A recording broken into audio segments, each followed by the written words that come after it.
The January 6th committee has postponed its hearing planned for tomorrow due to the pending landfall of Hurricane Ian. But as the committee's work returns to the spotlight this fall, we're joined now by someone intimately familiar with its work. Denver Riggleman is a former Republican congressman from Virginia who served as a senior technical advisor to the committee until April. He's now out with a new book called The Breach, The Untold Story of the Investigation into January 6th.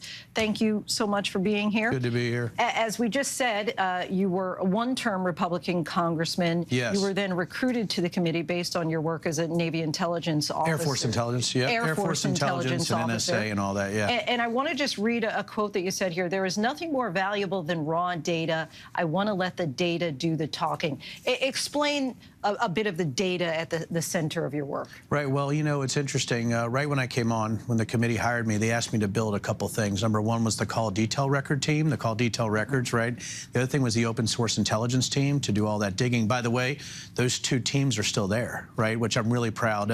When I say build them, when you talk about the data, though, and you talk about open source intelligence and the deep, dark, and open web, that data alone, tiny bits of nuggets or tiny bits of data can lead you to things that are huge. And you've talked about how Mark Meadows' text messages are the crown jewels of the investigation. Explain why. Yeah, when I showed, you know, Liz was one of the first ones to see him, and I told her, I said, I think we got it here, and she goes, it's amazing, and I called them the crown jewels, and the reason is because you can see from November to January, you know, early November to late January, you can see the evolution of Stop the Steal. You can see the evolution of the theories, and you can see the crazy that was being injected into Mark Meadows' cell phone every day.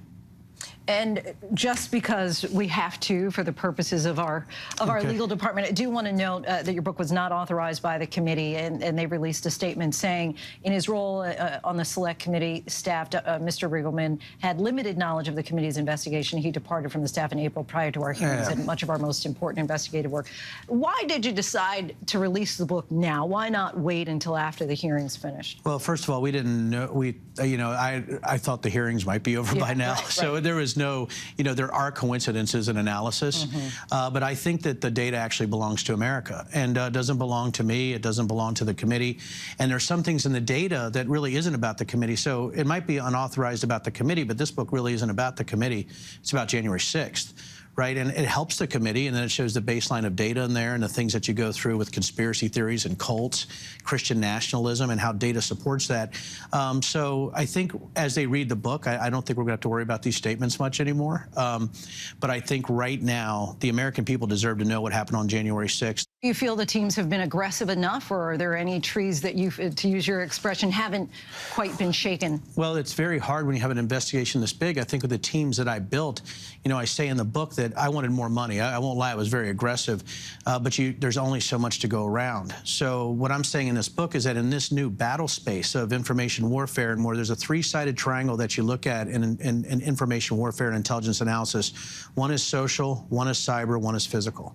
And when you look at social media, you look at all the social media platforms people are on. When you look at cyber, you look at emails and texts and things of that nature. You look at physical, you look at physical location. And now there's algorithms that we can pull that together, and we need some really smart digital soldiers on our side that can go out there in a facts-based way and rip apart these networks. What did you learn about January 6th that we, the general public, haven't, what has not been revealed to us to really embrace is the amount of money being pushed behind messages, right, of good against evil and conspiracy theories.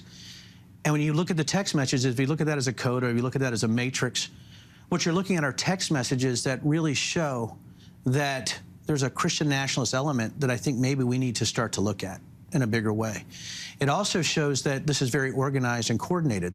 Okay, lastly, and this is kind of a two-parter, this is just based on anecdotal conversations that I've had with people and in just a social space, and they want to know two things. Is Trump going to get indicted? And what's up with Ginny Thomas, with Clarence Thomas's wife? Yeah. What can you say? I mean, because a lot of what we heard in the hearings, people have said they didn't necessarily connect the dots all the way to Donald Trump. I think that it takes a long time. When you have over 20 million lines of data, it takes a long time. The committee's done an incredible job, right? But we can always go faster based on the new battle space we're in, and that's really what this book is about. So your two questions, I'm going to answer them, right?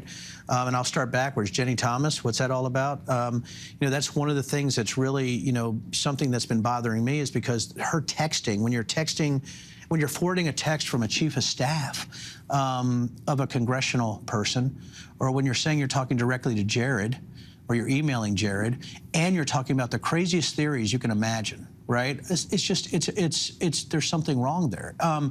I think when you see that, an individual that has that kind of access to every part of the United States government, and is married to a Supreme Court justice, and is talking to Congress, and is talking to Jared, and is talking to all these individuals and sending email to states. It looks like she's copying the playbook from Peter Navarro. And paying for buses to go on January 6th. There's so much there, and there's the probable and the possible.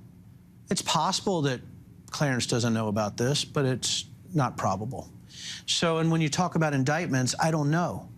But with Congress and a public trust investigation, I do care, right, about what criminal intent is, but we've already shown, the committee's already shown, and this book shows with the data, that we already have a group around the president where the lunatics were running the asylum, and a president that dictated White House policy through bizarre conspiracy theories. And I don't think there's anybody in America who wants a president who believes in QAnon or wears a Q sticker or a Q badge on his lapel. Denver Riggleman, never enough time to talk to you. I love talking to you, Linsey. That's why our viewers want to point them to the book, The Breach. It is now available wherever books are sold, trying to answer some of those questions.